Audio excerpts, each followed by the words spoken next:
পুরুষেরাই যে সব থেকে বেশি ভালোবাসতে পারে তার প্রমাণ রাস্তায় থাকা পাগলগুলো। লোকে বলে না, একজন সফল পুরুষের পেছনে একজন নারীর হাত রয়েছে। তবে বিশ্বাস করেন ভাই, একটা ছেলেকে জীবন শেষ করতে তাকে নিঃস্ব করে দেওয়ার পেছনেও তো একটা মেয়ের হাত থাকে, যেমনটা আমার সাথে ঘটেছে। তো চলুন শুরু করা যাক। তুমি আজকেও এভাবে এসেছো? কালকে না এই শার্টটা পরে এসেছিলে? সমস্যা কি? আমি তো ব্যাচেলার, আর আমি তো প্রতিদিন আমার জামা কাপড় ধুই না। এক মানুষ এক শার্ট তো দুদিন পরতেই পারে। দেখো, তোমার জন্য আমার ফ্রেন্ডের সামনে কোনো সম্মানই থাকে না। রোদ মেঘলার দিকে তাকিয়ে আছে, সে যেন আজকে অন্য মেঘাকে দেখছে।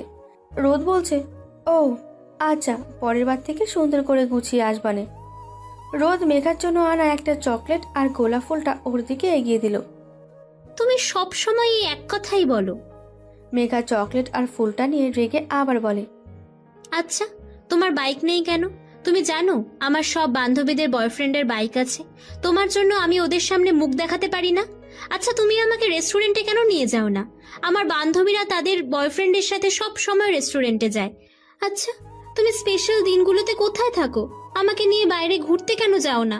তুমি সব সময় এমন খ্যাতের মতো হয়ে থাকো কেন? ভালোভাবে থাকতে পারো না? রোদ নিচের দিকে একবার তাকায়, শার্ট প্যান্ট আর একটা স্যান্ডেল পরে আছে। হ্যাঁ, এসব তো বাদ দিলাম। তুমি আমাকে আজ পর্যন্ত একটা চুলের ক্লিপ পর্যন্ত কিনে দিয়েছো। আমার বান্ধবীদের বয়ফ্রেন্ডরা তাদের কত দামি দামি গিফট দেয়। কি দিছো তুমি আমাকে জীবনে? হ্যাঁ, সামান্য একটা ফুল আর চকলেট। ছি! চকলেট আর ফুল রোদের বুকে ছুঁড়ে মেরে রাগে সেখান থেকে গজগজ করতে করতে চলে গেল। রোদ মেঘার যাওয়ার দিকে তাকিয়ে আছে। পকেট থেকে সিগারেটের প্যাকেট বের করে সেটা থেকে একটা মুখে নিয়ে আগুন জ্বালিয়ে চোখ বন্ধ করে একটা টান দিল। ডান হাতের আঙুলে সিগারেট ঝুলছে, বাম হাতে রয়েছে চকলেট আর ফুল। রোদের পরিবারে আপন বলতে কেউ নেই। বাবা কয়েক মাস হলো মারা গেছে, মা অনেক আগেই মারা গেছে। পরের দিন রোদ একটা বড় টেডি বিয়ার কিনে মেঘার জন্য। কালকে রাগারাগি করেছে, এটা দেখে হয়তো খুশি হয়ে যাবে। এটা ভাবতে ভাবতে রোদ খুশি মনে মেঘার কাছে চলে আসে। মেঘা ওর বান্ধবীদের সাথে বসে আছে। মেঘার 4টে বান্ধবী, নাম রিয়া, মীরা, মারিয়া, নূর। নূরের চোখ পড়ে রোদের দিকে। ওই দেখ তো কে আসছে। সবাই রোদের দিকে তাকালো। সামান্য 200 টাকা দামের টেডি? জানিস আমার বয়ফ্রেন্ড আমার রাগ ভাঙানোর জন্য আইফোন দিছিল। কেমন ক্ষেতের মতো দেখতে তোর বয়ফ্রেন্ডটা, দেখলেই মনে হয় ফকির কোথাকার। মেঘা চুপ করে ওদের সব কথা শুনছে আর রাগে লাল হচ্ছে। তখনই রোদ সেখানে হাসতে হাসতে চলে এলো, আর এই হাসি দেখে মারিয়া বলে, ইস কি বাজে। রোদ মারিয়ার দিকে তাকায়। আমাকে কিছু বললেন? মারিয়া কিছু বলার আগেই মেঘা আকাশের হাত ধরে টানতে টানতে সেখান থেকে নিয়ে গেল। একটা গাছের নিচে দাঁড়িয়ে আছে ওরা দুজন।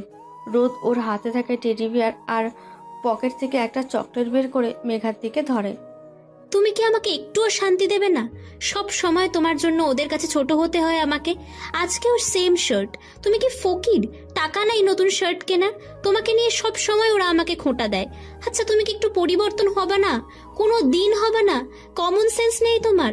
এভাবে আমি আর তোমার সাথে থাকতে পারবো না। এখন থেকে তোমার আর আমার পথ আলাদা। রোদের মুখে যে হাসি ছিল সেটা বিলীন হয়ে গেল মেঘার কথার মাঝে। পরক্ষণে আবার মুখে একটা হাসি নিয়ে বললে, দেখো, তোমার জন্য টেডি বিয়ার আনছি, সাথে চকলেটও নাও। মেঘা রেগে রোদের দিকে তাকালো, আর কিছু না বলে সেখান থেকে চলে আসলো। রোদ আবারও মেঘার যাওয়ার পানে তাকিয়ে আছে। রোদ মেঘাদের বাসার নিচে দাঁড়িয়ে মাত্র একটা সিগারেট জানালো, অপেক্ষায় আছে কখন একটু মেঘার দেখা পাবে। গত 1 দিন যাবৎ তার সাথে কোনো কথাই বলছে না সে। সব মিলিয়ে ব্যথায় আকাশের মাথা ফেটে যাচ্ছে। মেঘা জানালা ঘুরে বাইরে তাকালো। রোদ ওকে দেখে হাতে থাকা সিগারেটটা নিচে ফেলে দিয়ে মুখে একটা হাসি ঝুলিয়ে হাত নাড়িয়ে হাই বলে। তবে মেঘা সেটা দেখেও না দেখার ভান করে জানালাটা বন্ধ করে সেখান থেকে চলে যায়। নিমেষে রোদের হাসিটা বিলীন হয়ে যায়। মেঘা ওর বান্ধবীদের সাথে কলেজে একটা বেঞ্চে বসে আছে। মেঘা বোন আমার, কথাটা মেনে নে। রোদ নামের ছেলেটা তোর জন্য সঠিক চয়েস না। আমারও এটাই মনে হয়। ছেলেটার নাম আছে, না আছে বাবা মা, না আছে টাকা পয়সা। এইভাবে চলতে থাকলে তুই পস্তাবি বলে রাখলাম। মেঘা কিছু বলছে না, চুপচাপ ওদের কথা শুনছে শুধু। দেখ না, আমাদের কলেজের আকাশ তোর জন্য পাগল, এখনো তোর দিকে তাকিয়ে আছে। ওই যে দেখ। মেঘা রিয়ার কথাই ওদের থেকে কিছুটা দূরে বাইরের উপর বসা একটা ছেলের দিকে তাকায়। ছেলেটাও মেঘার দিকে তাকিয়ে আছে। রিয়া ঠিকই বলেছে, তুই আকাশের সাথে অনেক হ্যাপি থাকবি। ও শুধু তোর হ্যাঁ বলার অপেক্ষাতে বসে আছে। মেঘাকে সবাই এসব বলছিল, তখনই মেঘার ফোনটা বেজে উঠল। ফোনের স্ক্রিনে ভেসে উঠল আকাশের নাম। মেঘা ফোনটা কেটে দিল। সাথে সাথে আবার কল এলো। মেঘা আবার কলটা কেটে দিল। পরবর্তীতে আবার কল আসাতে মেঘা রেগে বলে, উফ, কি একটু আমাকে শান্তিও দেবে না? মেঘা ফোনটা বন্ধ করে ফেলল। টিপ টিপ করে আলো জ্বলছে, পুরো রুমটা ধোঁয়াতে ভরে গেছে। হ্যাঁ, সিগারেটের ধোঁয়া। পুরো রুমে এখানে সেখানে পড়ে আছে সিগারেটের না খাওয়া অংশগুলো। এক হাতে জ্বলন্ত সিগারেট নিয়ে রুমের এক কোণে রোদ দেওয়ালে পিঠ লাগিয়ে ফ্লোরে বসে আছে। অন্য হাতে ফোন অনবরত বৃথা চেষ্টা করছে মেঘাকে কল দেওয়ার জন্য। জীবনটা বড় অদ্ভুত। বাবাকে হারিয়ে ভেবেছিল তার লাইফে এখনও তার ভালোবাসা আছে, তাকে নিয়ে বাঁচবে সে, কিন্তু সেও তার সাথে এমনটা করবে সেটা কখনো ভাবেনি রোদ। আজ খুব কষ্ট হচ্ছে রোদের। হওয়ারই কথা, ভালোবাসার মানুষটা যখন ইগনোর করে সেটা যে সহ্য করা অনেকটা কষ্টের। রোদের মনে হচ্ছে তার কলিজাটা কেউ টেনে বের করে নিয়ে যাচ্ছে। এসব ভাবতেই চোখ ভরে এলো রোদের। পরের দিন রোদের ঘুম ভাঙে তারই এক বন্ধুর কলের শব্দে। রোদ কালকে রাতে ফ্লোরে শুয়ে গেছিল। রোদ, জলদি হাজির ক্যাফেতে চলে আয়, জলদি। রোদ একটু অবাক হয়, এত সকালে ক্যাফেতে কেন বুঝতে পারছে না ও। আচ্ছা। একটু জলদি আয়। রোদ ফোনটা কেটে দিয়ে দেখে 10টার বেশি বাজে। মেঘা থেকে একবারও কল করেনি। মেঘ একটা বড় নিঃশ্বাস নিয়ে উঠে পড়ে। ক্যাফেতে সামনাসামনি বসে মেঘা আর আকাশ একে অন্যের হাত ধরে হেসে হেসে কথা বলছে। রোদ এক ধ্যানে সেদিকে তাকিয়ে আছে। আমি গত 3-4 দিন যাবৎ এদের দেখছি, এখানে আসে আর হেসে হেসে গল্প করে। রোদের চোখ এখনো ওদের ওপরে, মেঘার হাতের ওপর। এটা দেখে রোদের ভেতরটা জ্বলে পুড়ে একাকার হয়ে যাচ্ছে।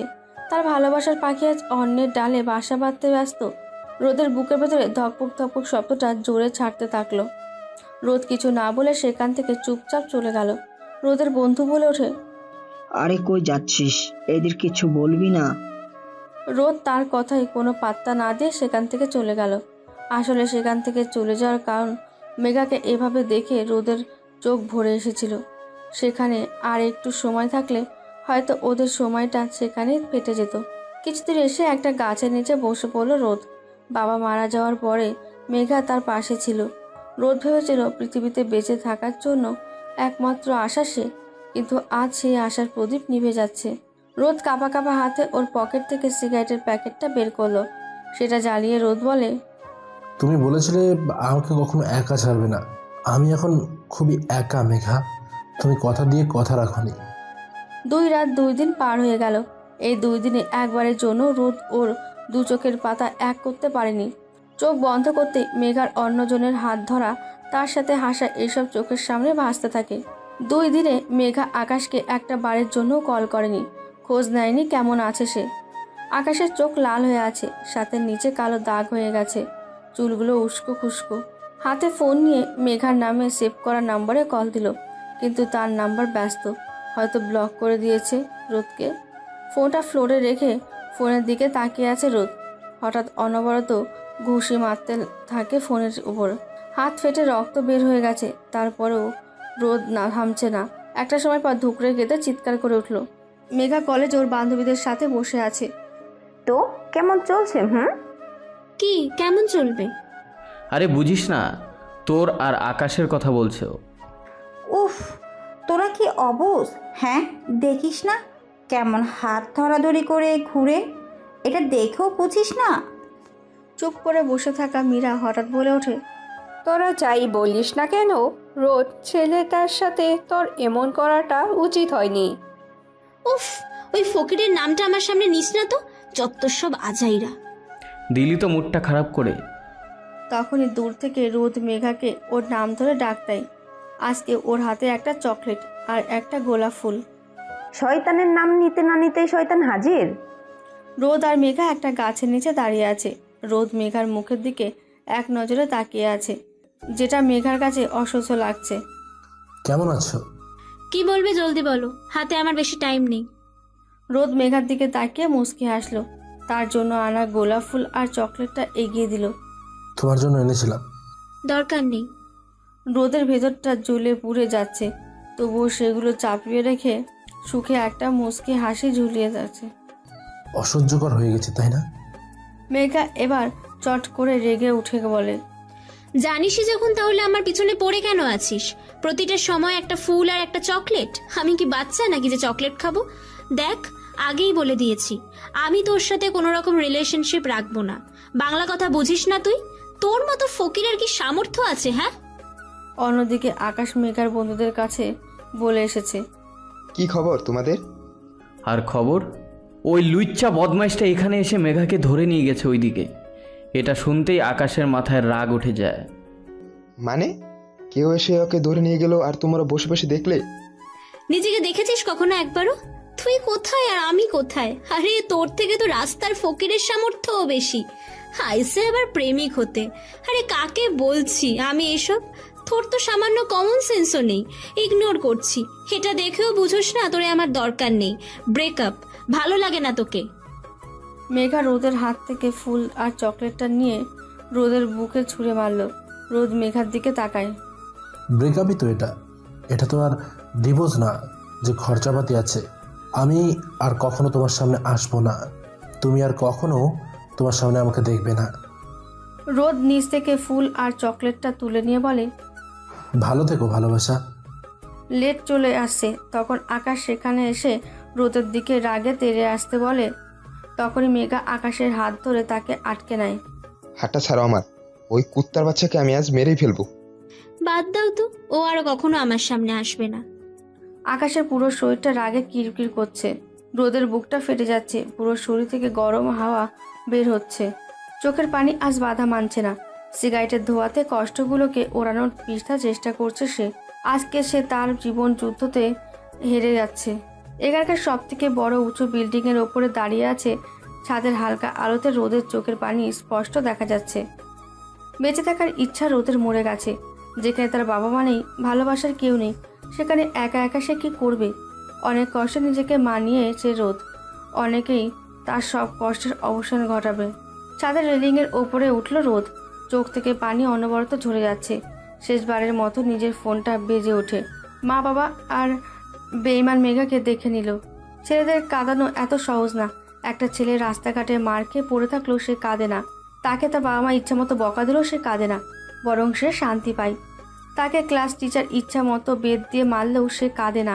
তাকে তার প্রিয়জন রাগ অভিমান করে যদি একটা থাপ্পড়ও দেয়, তবুও সে কাঁদে না, বরং সেই থাপ্পড়ে সে ভালোবাসা খুঁজে নেয়। এক কথায় ছেলেরা কাঁদেই না। ছেলেদের কাঁদানোর সহজ একটা উপায় হলো তাকে অবহেলা করা, তার থেকে গুরুত্ব কমিয়ে দেওয়া, তার প্রতিটা কথা ও অনুভূতিকে হেসে উড়িয়ে দেওয়া, তার ভালোবাসাকে মজা হিসেবে নেওয়া। তবে ছেলেটি কাঁদবে, তবে সেটা রাতে সবার আড়ালে, কেউ জানতে পারবে না। রোদ গুটিসুটি মেরে ফ্লোরে শুয়ে আছে।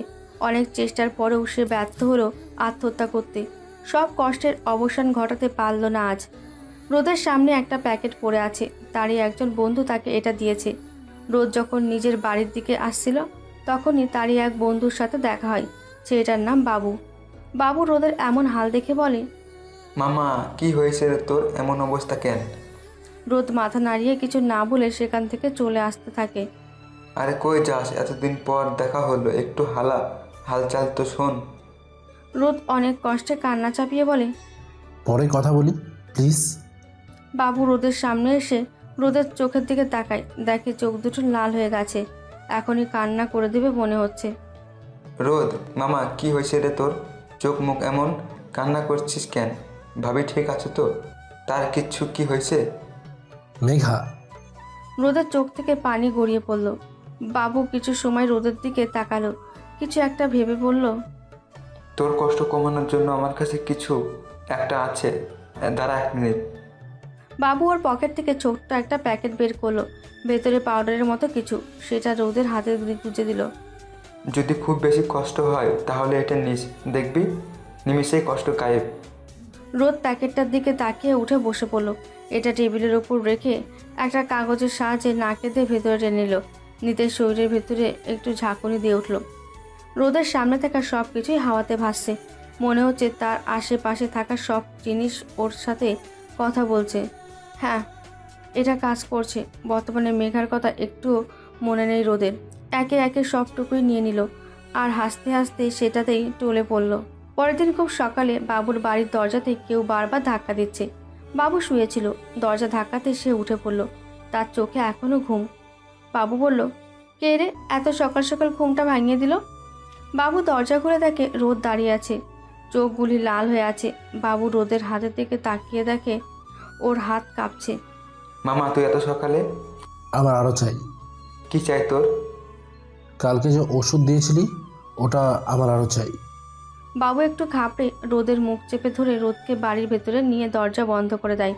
বাবু কিছু একটা ভেবে বলে, আরে তুই ওষুধ নিতে পারবি না, অনেক দামি ওষুধ ওইটা। নাম কি জানিস? কোকেন। আর আমার কাছে এখন নাই। কোনো সমস্যা নেই, যত টাকা লাগে আমি দেব, আমাকে শুধু ওই ওষুধটা এনে দে। 3 মাস পর এলাকার সবাই অতিষ্ঠ হয়ে গেছে রোদের কার্যকর্মের জন্য। রাস্তাঘাটে মেয়েদের দেখলে উল্টাপাল্টা কথা বলে গালি দেয়। সব সময় নেশাতে ডুবে থাকে, কারো কথাই মানে না।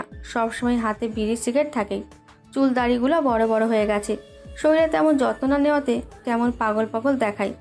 নেশা করার জন্য টাকা না থাকায় নিজের জায়গা, জমি, বাড়ি সব বিক্রি করে এখন একটা গাছের নিচে থাকে।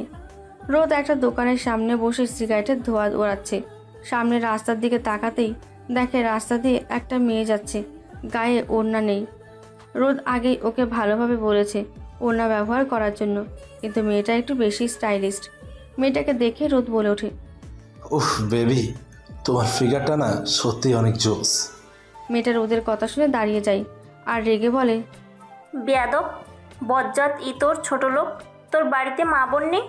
মেয়েদের দেখলেই বাজে কমেন্ট করিস? তোর মা বাপে কি এই শিক্ষা দিয়েছে তোকে? তোমার বাড়িতে কি বাপ ভাই নেই? তারা কি তোমাকে এমন করে রাস্তাঘাটে পাঠিয়েছে? হয়তো এটাও বলে দিয়েছে যে রাস্তা দিয়ে নিজের শরীর দেখাতে দেখাতে যাবি। মেয়েটা আর কিছু না বলে রাগে গজগজ করতে করতে চলে গেল। রোদ ওর মতো সিগারেট খাওয়াতে মন দিল। গ্রামের কয়েকজন বড় মাতব্বর লোকেরা এক জায়গাতে বসে আছে। সালিশ ডেকেছে রোদের জন্য। মেম্বার সাহেব, আজকে আমার আরেকটা ভিড় চাই। ওই রুদ আজকে আমার মেয়েকে বাজে কথা বলেছে। এর আগে অনেকবার নাকি বাজে কথা বলেছে। হয় আপনি কিছু করেন, না হলে ওকে আমার হাতে তুলে দেন। আর পাগলামি আমি ছুটাই দিব না। কারো কথাই কানে নেয় না, সবসময় নেশা ভাঙ করে, এলাকার পরিবেশ নষ্ট করছে। ওর মানসিক সমস্যা আছে। মেম্বার কিছু একটা ভাবলো ওদের কথা শুনে। ও এখনো ছোট, আর আগে তো এমন ছিল না। ওর বাবা আমার খুব ভালো বন্ধু ছিল। ওর বাবা মারা যাওয়ার পর থেকেই ও এরকম হয়ে গেছে। তাই আমার মনে হয় ওকে আরেকটা সুযোগ দেওয়া উচিত। দেখেন মেম্বার সাহেব, এটা অবিচার। আপনার কাছে বিচার দিলাম আমি, আর আপনি ওই বদমাইশটার পক্ষ নিতেছেন। আপনি ওকে ছেড়ে দিল, আমি কিন্তু ছাড়বো না ওকে। আমি লোকটা আর কিছুই বলতে পারলো না। তার আগে একটা বোতল এসে তার মাথায় লাগে। তার সামনে দাঁড়িয়ে আছে রোদ, একটা লুঙ্গি আর একটা সেন্টু গেঞ্জি গায়ে। ঠিকভাবে দাঁড়াতেও পারছে না, টুলছে। শালা আমার নামে বিচার দিস? শালা বুইরা খাটাস লোক একটা। রোদ হঠাৎ এটা করাই সেখানে থাকা সবাই বসা থেকে উঠে দাঁড়ায়। লোকটার কপাল কেটে রক্ত বের হচ্ছে। কয়েকজন তার দিকে এগোতে গেলে রোদ বলে, এই যে এই বুইরাটা সাহায্য করতে আসবো তার অবস্থা এমন করে দেব। এবার আয় কেডাইবি। সবাই দাঁড়িয়ে যায়। আমার নামে কিছু বলার আগে নিজের বাড়ির দিকে নজর দে। বা রে বুড়ো, কত সুন্দর রক্ত ধর, লাল লাল। কপাল থেকে রক্ত আঙুলে ডলতে থাকে। মেম্বার রাগী চোখে রোদের দিকে তাকিয়ে আছে। রোদের চোখও তার চোখে পড়ল। 4 জন লোক রোদকে জোর করে ধরে একটা গাড়িতে তুলছে। গাড়িটার পেছনে লেখা ডিআরসি, যেটার ফুল মিনিং হচ্ছে ড্রাগ রিকভারি সেন্টার। রোদ ছটপট করছে, সে যাবে না। কুত্তার বাচ্চারা ছাড় আমাকে, নাহলে কিন্তু মেরে ফেলবো তোদেরকে। কিন্তু কে শোনে কার কথা? তারা রোদকে গাড়ির ভেতরে তুলল। মেম্বার সাহেবের মন খারাপ, চুপচাপ দাঁড়িয়ে গাড়িটার দিকে তাকিয়ে আছে। রোদ একটু আগে যার মাথা ফাটিয়েছিল তার মাথায় একটা সাদা কাপড় বাঁধা, মুখে একটা বিজয়ের হাসি। গাড়িটা সেখান থেকে চলে গেল। মেঘা এক প্রকার দৌড়ে বাড়ির ভেতরে ঢুকলো, যেটা দেখে রান্নাঘর থেকে ওর মা বলে ওঠে, মেঘা, আজ এত জলদি তোর ক্লাস হয়ে গেল কেমনে? মেঘা ওর মায়ের কথায় কোনো পাত্তা দিল না। নিজের রুমে গিয়ে দরজা আটকে দরজার সাথে পিঠ লাগিয়ে সেখানে বসে পড়ল। চোখ দিয়ে পানি পড়েই যাচ্ছে। কিছুক্ষণ আগেই মেঘা ওর বান্ধবীদের সাথে বসে আড্ডা দিচ্ছিল। তখনই মেঘার বয়ফ্রেন্ড আকাশ সেখানে এলো। আকাশ সেখানে আসায় মেঘার সব বান্ধবীরা সেখান থেকে চলে যায়। মেঘা আকাশের কাঁধে মাথা রেখে বেঞ্চে বসে আছে। আকাশ মেঘার হাত তার নিজের হাতের ভেতরে নিল। মেঘা, হুম। প্রেম তো অনেক দিন হলো, চলো না একদিন।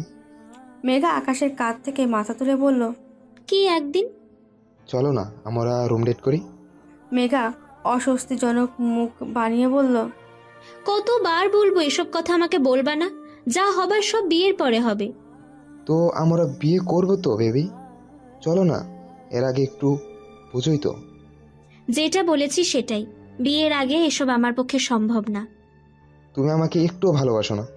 আমার সব বন্ধুরাই তাদের গার্লফ্রেন্ডদের সাথে রুম ডেটে যায়, আমার কি ইচ্ছে করে না? হ্যাঁ। আকাশের মুখে এই কথাটা শুনেই মেঘার মনে পড়ে যায় রোদের সাথে করা ঘটনাগুলি। তার বান্ধবীরা যা যা করতো সেগুলি মেঘাও করতে চাইতো। রোদ সেগুলি করতো না বলে কত কিছুই না বলতো সে।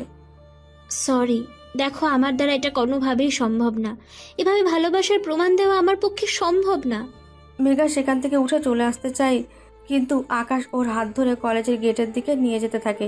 রেগে বলে, আবে এ ভালো কথা তোর কানে যায় না? হ্যাঁ, আজকে তোর কোনো কথাই আমি আর শুনবো না। রুম ডেট আমার চাই, হোক সেটা জোর করে, না হয় আপুসে। মেঘা যেন আজকে নতুন আকাশকে দেখছে। পশুর মতো আচরণ করছে সে। মেঘার হাত এতটা জোরে ধরেছে সেখানটা লাল হয়ে গেছে। মেঘা অনেকটা কষ্টে ওর হাতটা ছাড়িয়ে আকাশের গালে একটা কষে চর বসিয়ে দেয়। ছি, ভাবতেও ঘেন্না করছে আমার। তোর মতো একটা পশুকে আমি ভালোবেসেছিলাম। আকাশ আরো রেগে বলে, এত দেমাক দেখানোর কি আছে? আমার আগেও তো তোর বয়ফ্রেন্ড ছিল, তার সাথে যে এসব করিসনি তার কোনো গ্যারান্টি আছে?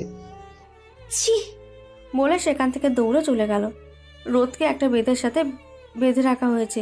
কিছু সময় পর পর রোদ ছটফট করছে একটু পানি নেশা করার জন্য।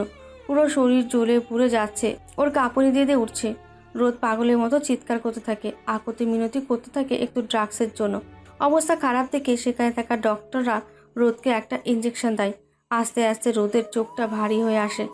সেখানে নিস্তেজ হয়ে যায় রোদ। কয়েকদিন কেটে গেল। রোদ একটা রুমে বন্দি। আলো আসার জন্য একটা মাত্র জানালা আছে সেখানে। সময় মতো একজন খাবার দিয়ে যায় দরজার নিচ থেকে। কিছু সময় পর পর রোদের রুমের থেকে চিৎকার ভেসে আসে, আমাকে ছেড়ে দে, আমার খুব কষ্ট হচ্ছে। কেউ আছিস? আমাকে একটা বিড়ি দিবি? দেখতে দেখতে আরও এক সপ্তাহ কেটে গেল। এই কদিনে নেশা জাতীয় দ্রব্য চেহারাও দেখতে পারেনি রোদ। তার মতো কয়েকশো জন সেখানে আছে। সময়টা বিকালের, যদিও গরমকাল, তবুও রোদের গায়ে একটা চাদর জড়ানো। কিছু সময় পর পর প্রচণ্ড ঠান্ডা অনুভূত হয় রোদের। এই কয়েকদিনের মধ্যে অনেকবার আত্মহত্যা করার চেষ্টা করেছে সে। কখনো নিজের হাত কেটে, কখনো বা পানিতে ডুবে। সব ক্ষেত্রে ব্যর্থ হচ্ছে। একদিন সন্ধ্যায় রোদ আকাশের চাদর দিকে তাকিয়ে বসে থাকার কথা ভাবছে। ভাবতেই ওর চোখে পানি চলে এলো। রোদকে একা বসে থাকতে দেখে একজন ডক্টর সেখানে এসে রোদের পাশে বসে। আজকের আকাশটা খুব সুন্দর, তাই না? রোদ ডক্টরের দিকে তাকিয়ে একটু ভয় পেয়ে দূরে সরে গিয়ে বলে, আপনি এখানে? চলে যান এখান থেকে। অনেক কষ্ট দিয়েছেন আপনি আমাকে, আমার কাছে আসবেন না। ডক্টর রোদের দিকে তাকিয়ে একটু হেসে বলে, তোমাকে একটা জোক শোনাতে এলাম। আচ্ছা বলো তো, চাঁদে এত দাগ কেন? রোদ ওপরে আকাশের চাদরের দিকে তাকায়। কেন? কারণ চাঁদে কোনো পানি নেই যে ওর মুখটা ধুয়ে পরিষ্কার করে নেবে। রোদ হেসে উঠল। ডক্টর আবার বলল, আর একটা জোক শোনাই। আচ্ছা বলো তো, চাঁদে এত দাগ কেন? রোদ একটু অবাক হয়, কারণ মাত্র তো এটা বলল। রোদ কিছু বলার আগে ডক্টর বলল, কারণ চাঁদে কোনো পানি নেই যে ওর মুখটা ধুয়ে পরিষ্কার করে নেবে। রোদ অনেক কষ্টে একটু হাসলো। ডক্টর বারবার একই জোকস বলতে থাকে। একটা সময় ডক্টর বলে, কি হলো, হাসছো না কেন? ভালো লাগে দি বুঝি? রোদ একটু রেগে বলে, একই জোক শুনে এতবার হাসা যায় নাকি? ডক্টর রোদের কাছে এসে বলল, তাহলে একই কষ্টে এতবার কান্না করছো কেন? এটা শুনতেই মুহূর্তেই রোদের সব রাগ গায়েব হয়ে গেল। চোখে মুখে নেমে এলো কষ্টের ছায়া। আজ 9 মাস হয়ে গেল রোদ এখানে এসেছে। রোদ এখন সুস্থ স্বাভাবিক একজন মানুষ। চুলগুলো ছোট করা, মুখে দাড়ি নেই, তবে ঠোঁটের ওপরে ঝুলছে বড় একটা গুফ। সেই দিনটার পর থেকে রোদ কখনো চোখের পানি ফেলায়নি, তবে সেই সন্ধ্যাবেলায় মন খুলে কেঁদে নিয়েছিল। রোদ একটা রুমে বসে আছে, ওটা ওরই রুম। বেশ গোছানো, সাদা একটা গেঞ্জি আর একটা কালো 3/4 প্যান্ট পরে আছে। এখন রোদ বেশ মোটাসোটা হয়ে গেছে, তার উপর এখানে প্রতিদিন শরীরচর্চা করতে হয়। সেই ডক্টরটা রোদের রুমে নক করে ভেতরে এলো। শুভ সকাল ডাক্তার সাহেব। শুভ সকাল। কেমন আছো রোদ? ভালো, আপনি? ডক্টর একটু হেসে বলল, আমিও ভালো। বাহ, তোমাকে তো আজ অনেক সুন্দর দেখাচ্ছে। তো কালকে তো এখান থেকে চলে যাবে, আমার কথা মনে পড়বে না তোমার? রোদ হেসে বলে, যখনই মনে পড়বে তখনই ড্রাগ নেওয়া শুরু করব, আর ব্যাস এখানেই চলে আসবো। একদম পচা কথা বলবে না, কখনো ওসব বাজে জিনিস আর ধরবে না। ডক্টর কিছু না বলে রোদের দিকে তাকিয়ে আছে। কে বলবে একটা সময় এই ছেলেটার নেশাতে ডুবে থাকতো? রোদ ডক্টর সাহেবের কথা শুনে একটু হেসে উঠল। পরের দিন রোদ ওর কিছু জিনিসপত্র কয়েকটা কাগজ গুছিয়ে একটা ব্যাগের ভেতরে রাখলো। ডক্টর সাহেবের কাছ থেকে বিদায় নিয়ে নিল। 9 মাস পরে বাইরের পৃথিবীটা দেখছে, নতুন করে জীবনটা শুরু করতে হবে তার। সংশোধনাগার থেকে 10,000 টাকা দেওয়া হয়েছে রোদকে, যাতে সে সব কিছু নতুন করে শুরু করতে পারে। রোদ প্রতিজ্ঞা করেছে সে কখনো ওই গ্রামে আর ফিরবে না, এখান থেকে শহরে চলে যাবে, সেখানে গিয়ে কিছু করার চেষ্টা করবে। ও মামা ওঠেন। হঠাৎ করে রোদের চোখগুলো আটকে গেছিল। কন্ট্রাক্টর ছেলেটার কথায় রোদের ঘুম ভাঙল। মামা আমরা অনেক আগে চলে এসেছি, এখানে নামেন। গাড়ি পরিষ্কার করতে হইব, না হলে মহাদান বকা দিব। রোদ ভালোভাবে বসে বাসের আশেপাশে তাকালো, দেখে বাসে কেউ নেই, তার ওপর সন্ধ্যা হয়ে গেছে। এটা দেখে সে তাড়াহুড়ো করে ওর ব্যাগটা খুলতে দেখতে লাগলো, দেখে টাকাটা সেখানে আছে। আরে মামা গরিব হতে পারি, কিন্তু চোর না। এই বাসে সব কিছুর ওপর আমার চোখ থাকে। আমাদের বাসে কেউ খারাপ কাজ করতে দেওয়া হয় না। ও আচ্ছা, আমি এখন যাই। আচ্ছা, আবার দেখা হবে। নির্জন রাস্তা, রোদের হাতে রুটি আর কলা, মনের সুখে খাচ্ছে আর হাঁটছে। ল্যাম্পপোস্টের মিটমিট আলোতে দূরে অস্বাভাবিক কিছু দেখা যাচ্ছে। রোদ ভালো করে দেখতেই সে দেখে একটা বয়স্ক লোক তার দিকে দৌড়ে আসছে। তার পেছনে 4 জন লোক, একজনের হাতে ধারালো একটা অস্ত্র। লোকটা দৌড়ে রোদকে পাশ কাটিয়ে হাঁপাতে হাঁপাতে চলে গেল, তবে তার চোখের চশমাটা রোদের সামনে রাস্তায় পড়ে গেল। একে একে 4 জন রোদকে পাশ কাটিয়ে লোকটার পিছে গেল। রোদ রাস্তা থেকে চশমাটা তুলে ওদের যাওয়ার দিকে তাকিয়ে রইল। বয়স্ক লোক কতই বা ছুটতে পারে, কিছু সময় পরে সে হাঁপাতে হাঁপাতে রাস্তায় শুয়ে পড়ল। 4 জন লোক বয়স্ক লোকটার সামনে দাঁড়িয়ে আছে, যার হাতে ধারালো অস্ত্র। সেই লোকটাকে বলে, বাহ, বুড়ো এখনো তো অনেক দম তোর, এত দূর ছুটে আসবি ভাবতেই পারিনি। লোকটা এখনো হাঁপাচ্ছে, কিছুই বলতে পারছে না। বাচ্চার বুড়োদের মারা পাপ, এটা আমি জানি, তবে কি আর করার, কাজ তো কাজই। সরি বুড়ো। লোকটা বয়স্ক লোকটার দিকে এগোতেই পেছন থেকে একটা ব্যাগ এসে লোকটার মাথায় লাগে। কে রে শালা? সবাই পেছনের দিকে তাকিয়ে দেখে হাতে একটা লোহার ডান্ডা নিয়ে রোদ দাঁড়িয়ে আছে। লোকটা কিছু বলার আগে দৌড়ে এসে রোদ তাকে সজোরে বাড়ি মেরে দেয়। একে একে সবাইকে মেরে শুইয়ে দেয়। রোদ বয়স্ক লোকটার দিকে এগোতেই তিনি ভয় পেয়ে পিছাতে থাকে। এটা বুঝে রোদ ওর হাতের রডটা দূরে ফেলে দেয়। আরে আঙ্কেল, ভয় পাইয়েন না, আমি আপনার কোনো কিছুই করব না। আপনাকে বাঁচানোর জন্যই তো ওদেরকে মারলাম।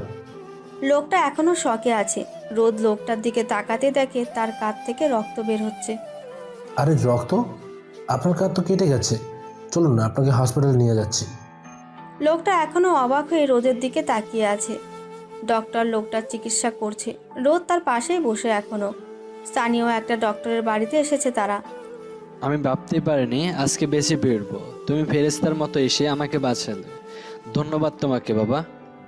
আরে কী সব বলছেন, আমি একজন সাধারণ মানুষ, আর কথায় আছে না, রাখে আল্লাহ মারে কে। বয়স্ক লোকটার নাম আসলাম শেখ। তোমার নাম কি? আমার নাম রোদ রহমান। গ্রাম থেকে আজকে ঢাকায় আসলাম জীবনটা নতুন করে শুরু করার জন্য। আমার কথা ছাড়ুন, আপনার কথা বলুন। আর ওরাই বা কারা ছিল? দেখে তো মনে হচ্ছিল কোনো সন্ত্রাসী গ্রুপের কেউ। আমার একটা ছোট্ট মেয়ে আছে, 2 বছর আগে ওর জন্য একটা জমি কিনেছিলাম, কিন্তু সেই জমিটা একটা খারাপ লোক দখল করেছে, তার লোকেরা। রোদ আর বেশি কিছু শুনল না। ব্যান্ডেজ করা শেষ হলে ডক্টর ওর ফিস চাই। আসলাম ওর মানিব্যাগ বের করতে গেলে দেখে ওর পকেট ফাঁকা। আসলাম ওনার পুরো জামা কাপড়ের পকেট খুঁজে দেখেছে। রোদ ওর ব্যাগ থেকে টাকা বের করে ডক্টরকে দিয়ে দেয়। এটা দেখে আসলাম বলে, আমার মানিব্যাগটা খুঁজে পাচ্ছি না, পেলেই তোমাকে টাকাটা ফেরত দিয়ে দিব। সেটার দরকার নেই, চলুন এখন। রাস্তা দিয়ে রোদ আর আসলাম শেখ হাঁটছে। রোদ আসলাম শেখের দিকে তাকিয়ে বলে, খাবেন কিছু? একটু খেলে ভালো হতো। আচ্ছা একটু দাঁড়ান। রোদ ছুটে সামনের দোকান থেকে পাউরুটি আর কলা নিয়ে আসলো। আসলাম শেখ খেতে খেতে বলে, তো গ্রামের বাড়ি কোথায়? রোদ একটু চুপ থেকে বলে, এই টপিকটা বাদ দিন প্লিজ। আচ্ছা এটা তো বলো, তোমার বাড়িতে কে কে আছে? আমি ছাড়া আর কেউ নেই। ও এবার বুঝলাম। রোদ একটু অবাক হয়ে বলে, আবার কি বুঝলেন? কেন তুমি হাসতে ভুলে গেছো? এই মনে হচ্ছে কাঁধে না মাথায় আঘাত পেয়েছেন। আসলাম শেখ হেসে উঠল। রোদ আর আসলাম শেখ এমন সব কথা বলতে বলতে রাস্তা দিয়ে হাঁটছে। তখনই তাদের সামনে একটা গাড়ি এসে থামলো। গাড়ির লাইটের আলো এদের চোখের ওপরে এসে পড়েছে। এই কে রে? এভাবে রাস্তার মাঝে লাইট মারা মানে কি? মেন্টাল নাকি? রোদ ওর মুখের সামনে হাত রেখে এটা বলে দেখার চেষ্টা করছে এভাবে তাদের সামনে দাঁড় করানোর মানে কি। আরে এ ভাই, কথা কি রোদ বলতে গিয়েও থেমে গেল, কারণ গাড়ির দরজা খুলে নেমে এলো একটা হাই হিল পরা মেয়ে। খটখট আওয়াজ করে তাদের দিকে এগিয়ে আসছে সে। রোদ এখনো পায়ের দিকেই তাকিয়ে আছে। আস্তে আস্তে মুখের দিকে তাকালো, কিন্তু সে মাস্ক পরে থাকায় ফেসটা দেখতে পেল না। ড্রেস আপ দেখে মনে হচ্ছে কোনো অফিসে চাকরি করে, তবে মেয়েটা দেখতে ধবধবে সাদা, চোখে সাদা গোল গোল বড় বড় চশমা। মেয়েটা চোখ বড় বড় করে রোদের দিকে তাকালো। রোদ সেটাতে তেমন পাত্তা দিল না। রোদ মেয়েটার দিকে চোখ সরিয়ে আসলাম শেখের দিকে তাকিয়ে বলে, চলেন আঙ্কেল, যাওয়া যাক। আসলাম শেখের কোনো হেলদোল না দেখে রোদ ভালো করে তার দিকে তাকায়। সে তাকিয়ে আসলাম শেখ চোখ ছোট ছোট করে ভীতু চোখে মেয়েটার দিকে তাকিয়ে আছে। মেয়েটা আচমকা বলে ওঠে, পাপা। এটা শুনে রোদ অবাক হয়, কারণ আসলাম শেখ বলছে তার একটাই মেয়ে, সেটাও ছোট। রোদ অবাক হয়ে বলে, আঙ্কেল ইনি আপনাকে পাপা বললো কেন? আসলাম শেখ একটু হেসে বলে, এটা আমার সেই ছোট্ট মেয়েটা যার কথা তোমাকে বলেছিলাম, আর এই হচ্ছে আমার ফ্রেন্ড রোদ রহমান। এটা আপনার ছোট মেয়ে? হ্যাঁ দেখছি তো, অনেক ছোট। মেয়েটা রোদের দিকে তাকিয়ে বলে, এ আর তোমার বন্ধু কি করে? একে দেখেই তো মনে হচ্ছে কোনো সন্ত্রাসী গোষ্ঠীর লোক। রোদ এটা শুনে রেগে বলে। হ্যাঁ? রোদ আসলাম শেখের দিকে তাকিয়ে বলে, আঙ্কেল সাবধান করে দিন আপনার পিচ্চি মেয়েকে, না হলে কিন্তু। পাপা, তোমাকে কতবার বলেছি আমাকে না বলে কোথাও যাবে না। রাতে তোমাকে বাড়িতে না পেয়ে আমি তো ভয়ে পেয়ে গেছিলাম, আর তুমি ওর সাথে ঘুরে বেড়াচ্ছ। মেয়েটা এসে আসলামের হাত ধরে, ফলে ওনার কাঁধে টান পড়তে তিনি আহা বলে চিৎকার করে ওঠে। পাপা, কাঁধে কি হয়েছে তোমার? দেখাও আমাকে। আইছে বাবা কি পড়ি, যে জানেই না তার বাবা কেমন আছে, কি করছে, কোথায় যাচ্ছে। আরে তেমন কিছু নয়, একটু চোট লেগেছে। ছাড় তো এসব, চল বাসায় যাই। আচ্ছা আঙ্কেল, গুড নাইট। এখন আমিও যাই তাহলে। আরে তুমি কোথায় যাচ্ছ? আর যাবেই বা কোথায়? আরে যেতে দাও না ওকে, যেখানে যাচ্ছে যাক, তুমি বাসায় চলো। আজই গ্রাম থেকে এসেছ, এখানে কোনো আত্মীয় নেই, যাবে কোথায়? সেটা নিয়ে তোমাকে ভাবতে হবে না, চলো তুমি। আরে আঙ্কেল আমি ম্যানেজ করে নেব, আপনি যান আপনার পিচ্ছি মেয়েটাকে নিয়ে। মেয়েটা আবার রাগে চোখে রোদের দিকে তাকালো। গাড়িটা মেয়েটার ড্রাইভ করছে। কিছু সময় পরপর রাগে চোখে লুকিং গ্লাসে রোদের দিকে তাকাচ্ছে। সামনের সিটে আসলাম শেখ বসে আছে। অনেক কষ্টে আসলাম শেখ রোদকে মানিয়েছে, এক প্রকার ধরে নিয়ে এসেছে। পাপা। পাপা, এ তোমার কেমন বন্ধু? মানে কবে থেকে? তোমরা কি পূর্ব পরিচিত? আসলাম শেখ তার মেয়ের কথায় শুধু একটু হাসলো। উফ, আবার সেই একই হাসি। রাস্তার পাশে গাড়িটা দাঁড় করালো। মেয়েটা গিয়ে একটা গেট খুললো। রোদ আশেপাশে তাকিয়ে দেখে একই স্টাইলের বাড়ি আশেপাশে সব জায়গাতেই। প্রত্যেক বাড়ি 2 তলা বিশিষ্ট। মেয়েটা দরজা খুলে বাড়ির ভেতরে চলে গেল। আসলাম শেখ রোদের কাছে এসে বলে, কি দেখছো ওইভাবে? আপনাদের বাড়ি কিন্তু অসুবিধা হয় না? আসলাম শেখ রোদের কথায় হাসতে হাসতে বলে, আসো ভিতরে আসো। বাড়ির ভেতরটা অনেকটা সাজানো গোছানো। সাদা সোফা সেটের সামনে মেয়েটা অন্যদিকে ফিরে দাঁড়িয়ে আছে। আসলাম শেখ আর রোদ বাড়ির ভেতরে আসতেই মেয়েটা তাদের দিকে ফিরে। রোদ এবার মেয়েটার চেহারা দেখতে পেল। মুখে মাস্ক পরা নেই। মেয়েটা দেখতে অনেক সুন্দর। রোদের মনে হয়েছিল মেয়েটি শুধু চোখটাই সুন্দর, কিন্তু এখন দেখছে সে তো স্বর্গ থেকে নেমে আসা কোনো এক পরী। তুমি একে জানো না, তেমন ভালো করে চিনো না, তবুও সাথে করে নিয়ে এলে। এর যদি কোনো খারাপ মতলব থাকে? রোদ মেয়েটির কথা শুনে অবাক হয়, তবুও মেয়েটার কথায় যুক্তি আছে। হ্যাঁ আঙ্কেল, উনি ঠিকই বলেছে, এভাবে আমারও আসা উচিত হয়নি। আরে কি বলছো? তুমি আমাকে কত বড় সমস্যা থেকে বাঁচিয়েছো, তার কাছে এটা তো তুচ্ছ। বড় সমস্যা মানে? এটার জন্য বুঝি কাজ চোট পেয়েছো? তখন রাস্তায় ছিলে বলে কিছু বলিনি, এখন তুমি সব কিছু খুলে বলবা। আসলাম শেখ সব কিছু খুলে বলল। এটা জেনে মেয়েটা রোদের দিকে তাকালো। রোদ তো ঘরের চারিদিকে চোখ বোলাতে ব্যস্ত। মেয়েটা একটু ইমোশনাল হয়ে পড়ে। ডক্টর কি বলেছে? কোনো সমস্যা হবে না তো? আর তুমি সাবধানে থাকবা না? আর যদি কিছু হয়ে যেত তোমার, আমার কি হতো? হ্যাঁ, আমার কথা কি একটু ভাবো না? মেয়েটা আসলাম শেখকে জড়িয়ে ধরে। আসলাম শেখ তার মাথায় হাত বোলাতে থাকে। পাগলি মেয়ে আমার। এসব দেখে রোদের ওর বাবার কথা মনে পড়ল। যখন রোদের বাবা ওকে বকা দিত, রোদ সেটার পাল্টা জবাব দিত, কোনো কথাই শুনতো না। তবে এখন ওর বাবাকে অনেক মিস করে। মেয়েটা চলে গেল তার রুমে, এখনই আসছে বলে। আঙ্কেল, আপনি আপনার মেয়েকে অনেক ভালোবাসেন তাই না? আসলাম হেসে বলে, তখন আপনার কথা শুনে মনে করেছিলাম পিচ্ছি একটা মেয়ে হবে, কিন্তু এখন দেখি একটু বড় পিচ্ছি মেয়ে।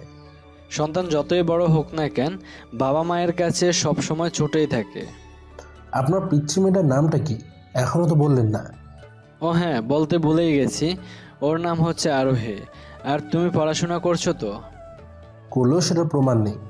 আপাতত আমি ভালো আর্ট পারি, এটাই আমার যোগ্যতা। এটা তো খুব ভালো খবর। এটা আরও ভালো।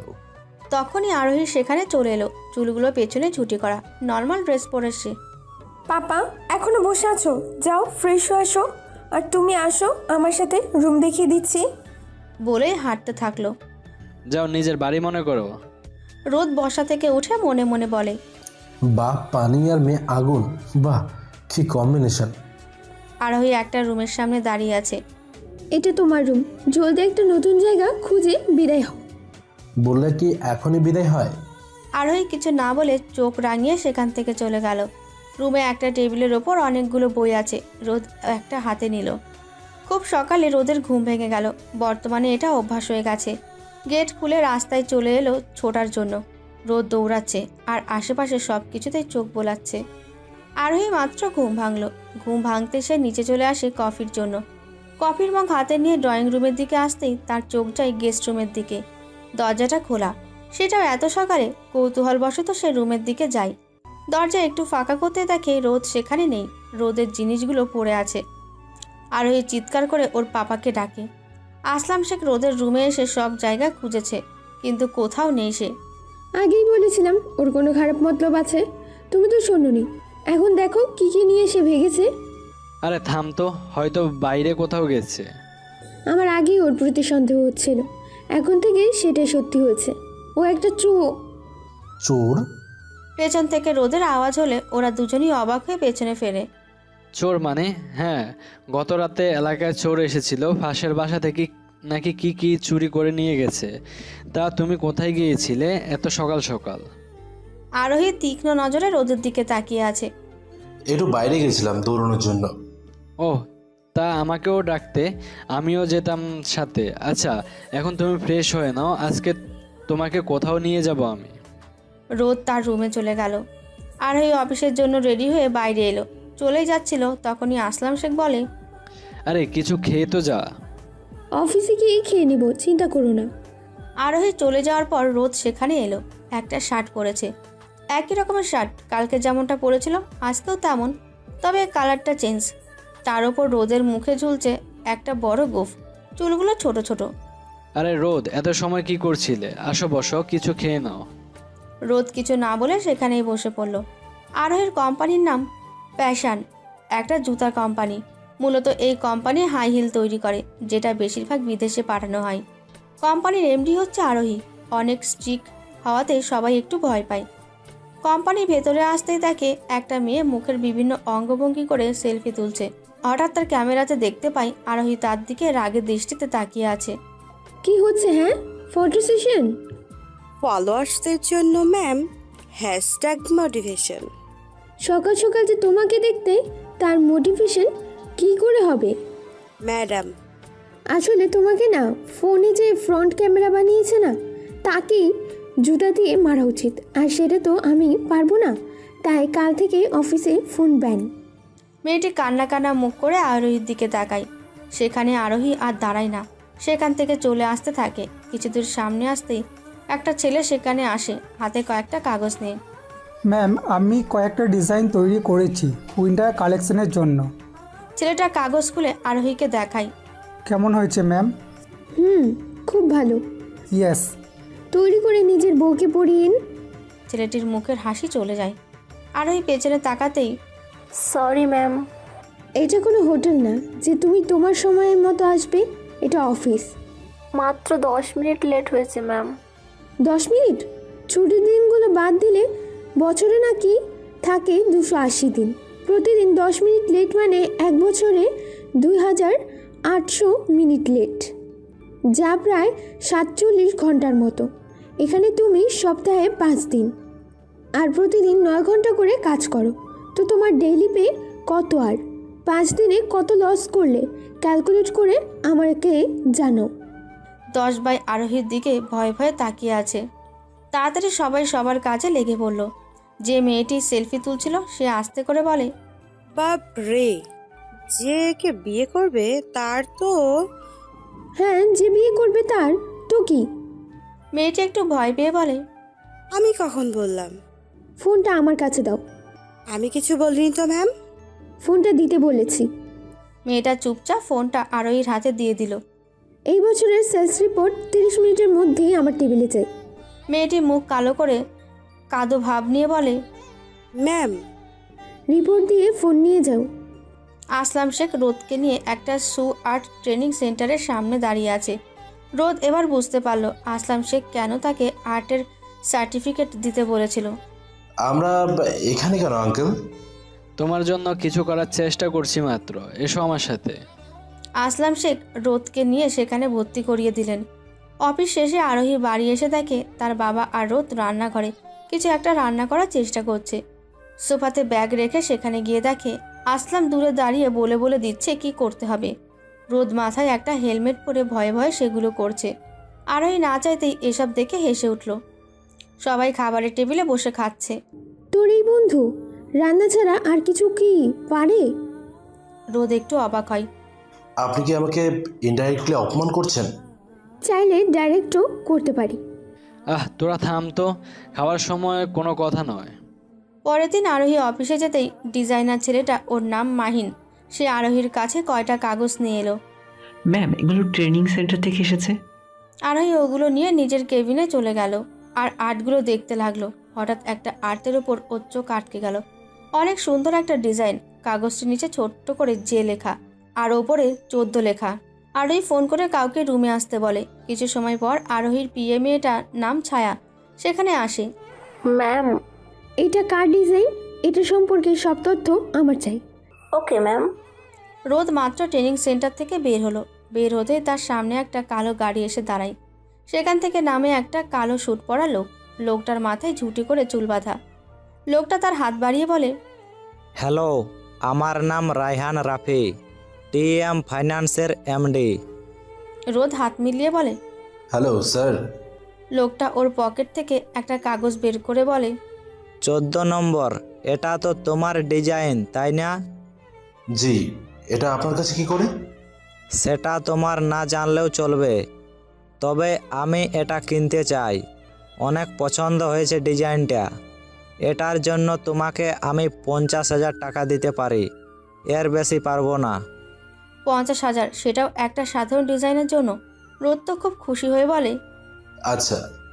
লোকটা তার পকেট থেকে একটা চেক বের করে দেয়।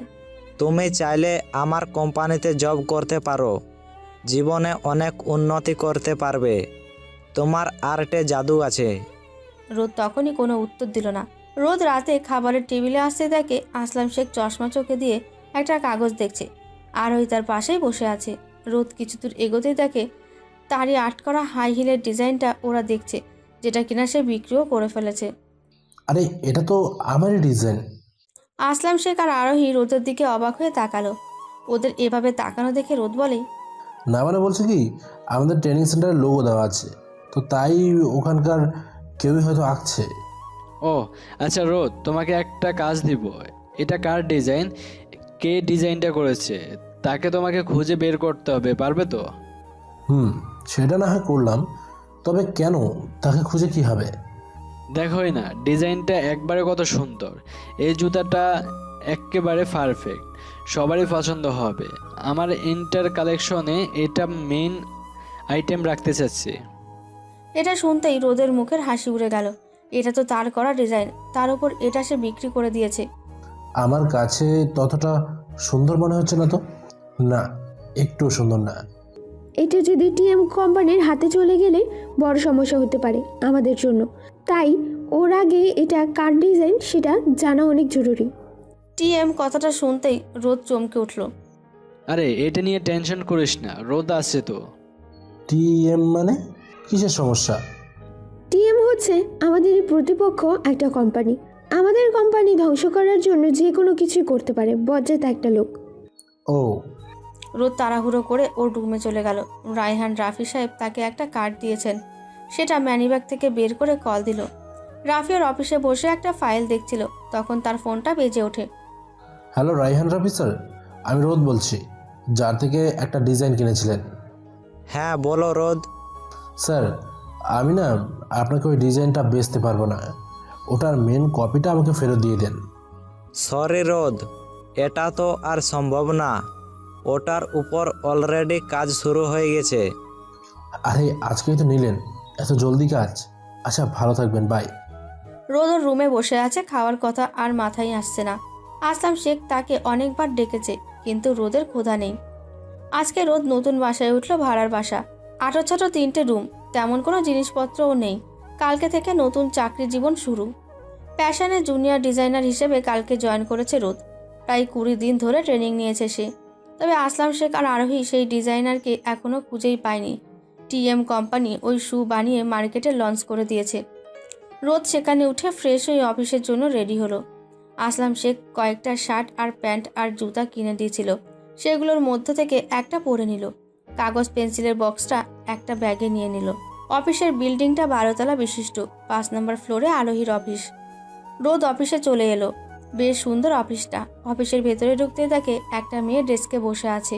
রোদ তার কাছে গিয়ে তার জয়নিং লেটারটা দেখালো।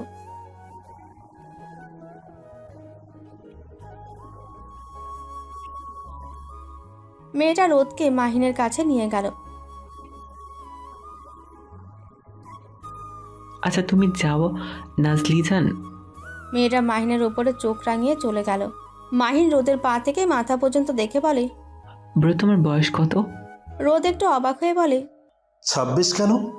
দেখো তো 36 মনে হচ্ছে। ওকে বাদ দাও, এসব এর আগে কখনো ডিজাইন করছো? ট্রেনিং সেন্টারে ফার্স্ট হয়েছি। ও, তার মানে একটু আকটু পারো। তুমি হয়তো জানো না, আমাদের কোম্পানির শুগুলো বিশ্বের বিভিন্ন দেশে পড়া হয়। এমনকি গত বছর ক্যাটরিনা কাইফ আমাদের সাথে একটা ডিল করছে, তার সব জুতা আমার কোম্পানি তৈরি। মাহিন এসব বলছিল, তখনই আরোহী সেখানে চলে এলো। আর তাকে দেখে মাহিন ওর টেবিল থেকে একটা ফাইল নিয়ে আরোহীর পেছনে দৌড় মারে। রোদ একা একা সেখানে দাঁড়িয়ে আছে। তখনই অফিসের সেলফি কুইন অনু সেখানে চলে এলো। বন্ধুরা, এই হচ্ছে আমাদের অফিসের নতুন কলিগ, সবাই হাই বলো। অনু রোদকে ডেকে বলে, তুমিও হাই বলো। রোদ ফোনের দিকে তাকিয়ে দেখে অনু ফেসবুকে লাইভে আছে, আর তার লাইভ দেখছে মাত্র 2 জন। রোদ একটু হেসে হাত নাড়িয়ে হাই বলে দেয়। অবশেষে রোদ তার একটা ডেস্ক পেল যেখানে সে বসতে পারবে। মাত্র বসেছে, তখনই তার পাশে থাকা ল্যান্ডলাইন ফোনটা বেজে উঠল। ফোন তোলা মাত্র ওপাশ থেকে বলে, মিস্টার রোদ, আপনি আমার কেবিনে আসুন। আওয়াজ শুনে রোদের বুঝতে অসুবিধা হলো না কে কল করেছিল। তাদের গ্রেট আরোহী ম্যাম। রোদ দরজায় নক করে ভেতরে এলো। আসুন, বসুন। রোদ তার সামনে বসে পড়ল।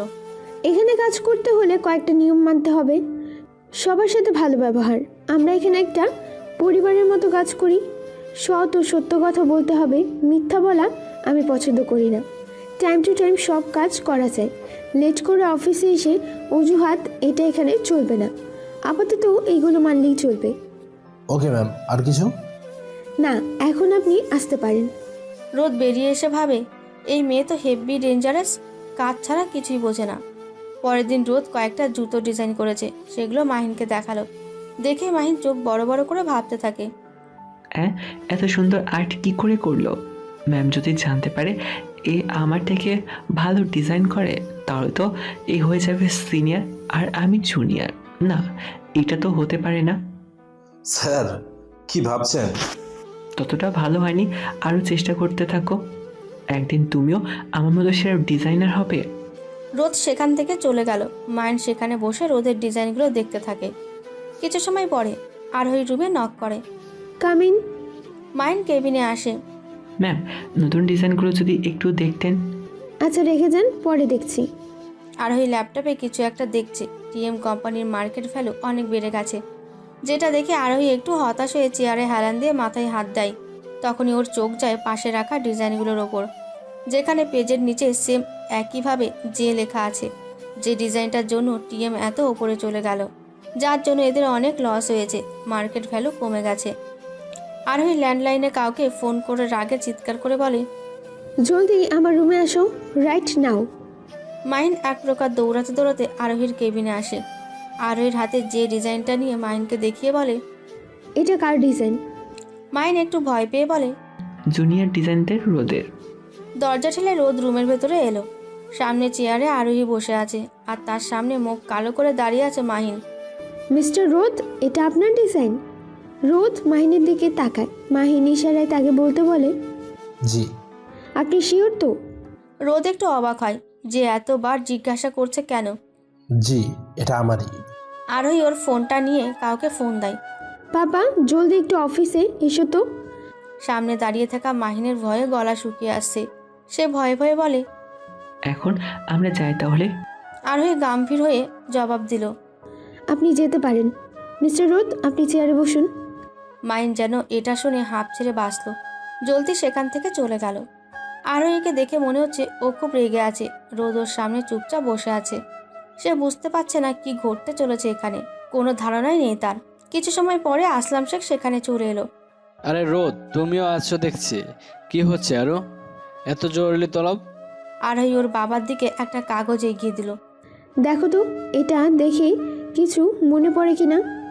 আসলাম শেখ খুব ভালো করে পর্যবেক্ষণ করছে কাগজটা। এদিকে রোদের এসব দেখে কেমন জানি মনে খটকা লাগছে। ডিজাইনটাতে সুন্দর হয়েছে, কিন্তু এই নিচে যেটা না আমি আগে কোথাও দেখেছি। এটা শুনতেই রোদের চোখ বড় বড় হয়ে গেল। রায়হান রাফির কাছে যে ডিজাইনটা সে বেঁচেছিল, সেটাতেও একইভাবে যে লেখা ছিল, আর সেম কাগজটা আসলাম শেখ আর আরোহীও তাকে দেখিয়েছিল। রোদ বসা থেকে উঠে দাঁড়ালো। আরে পাপা, টিএম কোম্পানির সেই ডিজাইনটা। হ্যাঁ হ্যাঁ, এবার মনে পড়েছে। ওই ডিজাইনটাতে ওইভাবে যে লেখা ছিল। জানতে চাও না এই ডিজাইনটা কে বানিয়েছে? কে? তোমারই বন্ধু মিস্টার রোদ আহমেদ।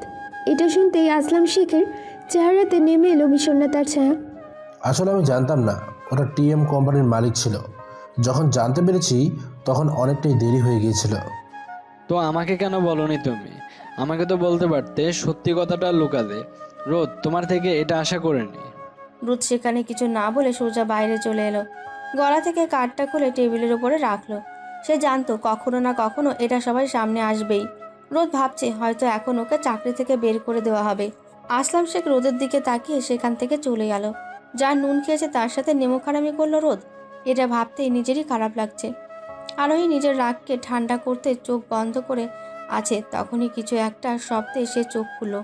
দেখে তার টেবিলের সামনে দাঁড়িয়ে আছে একটা মধ্যবয়স্ক লোক। তার দিকে তাকিয়ে আছে, নাম কিশোর। সে আরোহীর টেবিলে চশমাটা রেখে অনুমতি না নিয়ে তার সামনে বসে পড়ে। তোমাকে দেখে তো এসির ভেতরেও গরম লাগছে। যে কাজের জন্য এসেছো সেটা বলো। আজকের তারিখ কত? এটা জানতে এখানে এসেছো? হ্যাঁ, আমি যে শু অর্ডার করেছিলাম সেটা ডেলিভারির লাস্ট ডেট ছিল 25। আজকে 26 তারিখ, এখনও ডেলিভারি পেলাম না। লেট হবে এটার জন্য কোনো কল পেলাম না। এমন হলে কি করে চলবে বলো? আরোহী ল্যান্ডলাইনে কল দিয়ে বলে, শ্রাবণ, কাম টু মাই কেবিন। শ্রাবণ কোম্পানির সব ডেলিভারির দিকটা দেখাশোনা করে। শ্রাবণ দরজা ঠেলে ভেতরে এলো। এনাকে এখনো ডেলিভারি দাও নাই কেন? প্রোডাকশন ডিলে হয়ে গেছে ম্যাম। ব্যাস 75% কমপ্লিট হয়েছে। আরোহী রেগে বলে, তো তুমি আমাকে ইনফর্ম করবা না? এতটা দায়িত্বহীন হও কি করে, হ্যাঁ? রুমের ভেতরে চিৎকার শুনে রোদ অনুর পাশে গিয়ে বলে। ভেতরে কি হচ্ছে? অনু রুমে উকি দিতে দিতে বলে, আরে ইয়ার, আমি কি করে বলবো? তুমিও যেখানে আমিও সেখানে। আরে বাপরে, এত রাগ! মনে হচ্ছে তো তোদের ম্যাম ডিলের এগ্রিমেন্টটা ভালো করে পড়েনি। যদি ডেলিভারি দিতে দেরি হয় তাহলে আমার কাছ থেকে যত টাকা নিচ্ছ তার ডাবল ফেরত দিতে হবে। এটা শুনে আরোহী রাগে রাগে তার পাশে থাকা চেক বইতে সই করে চেকটা কিশোরের মুখে ছুঁড়ে মারল। কিশোর শুধু অবাক হয়ে দেখল। কাজটাকে পছন্দ করি বলে করি, লসের ভয়ে কাজ করার পদ্ধতিটা কখনো বদলাবো না। আরোহী শ্রাবণকে বলে, পরের বার কোনো ডিল অ্যাকসেপ্ট করার আগে ব্যাকগ্রাউন্ডটা ভালো করে চেক করে নিও, আর কোনো গড়বড় দেখলে দরজা থেকে তাড়িয়ে দিও। এটা শুনে কিশোর রাগে গজগজ করতে করতে সেখান থেকে চলে গেল। আসলাম শেখ রোদের সাথে কোনো কথাই বলছে না। 2 দিন কেটে গেছে, এখনো একটা বার কল রিসিভ করলো না। আজকে অফ ডে, তাই একটু বাইরে ঘুরতে বেরোলো। রোদ রাস্তার পাশ দিয়ে হাঁটছিল, তখনই তাকে একটা ছোট ছেলে ফেলে দেওয়া একটা প্যাকেট থেকে খাবার খাচ্ছে। তার পাশে একটা কুকুর দাঁড়ানো। আরে কি করছো তুমি? এটা থেকে কেন খাচ্ছ?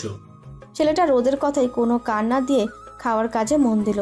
রোদ ওর পাশে বসে পড়ে। তোমার খুব ক্ষুধা লেগেছে বুঝি? ছেলেটা মাথা নাড়িয়ে হ্যাঁ বলে। আচ্ছা, আগে এটা রাখো। তোমার কতজন বন্ধু আছে? সবাইকে ডেকে নিয়ে আসো, আর সবাইকে আমি খাওয়াবো।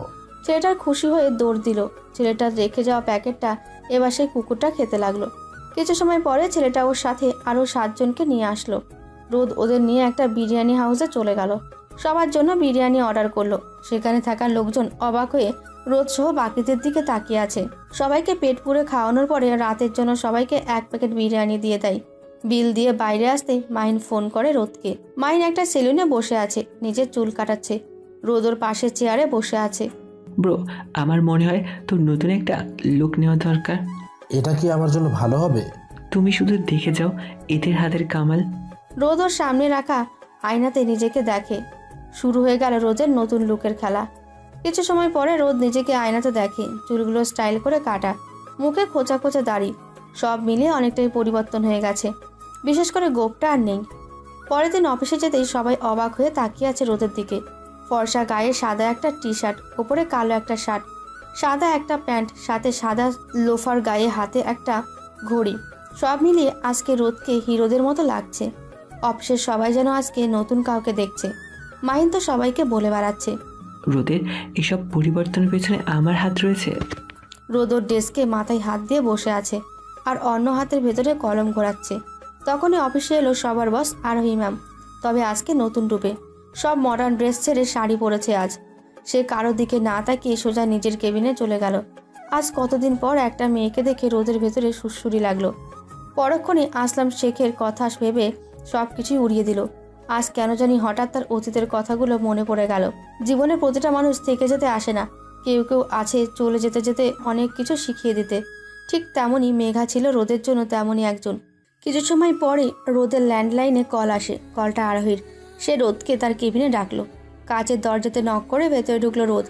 ভেতরে যেতেই আরোহী ওর ফোনটা রোদের দিকে এগিয়ে দেয়। রোদ সেটা হাতে নিয়ে দেখে আসলাম শেখ লাইনে আছে। হ্যাঁ আঙ্কেল, বলুন। আরোহীর সাথে তুমিও চলে আসো।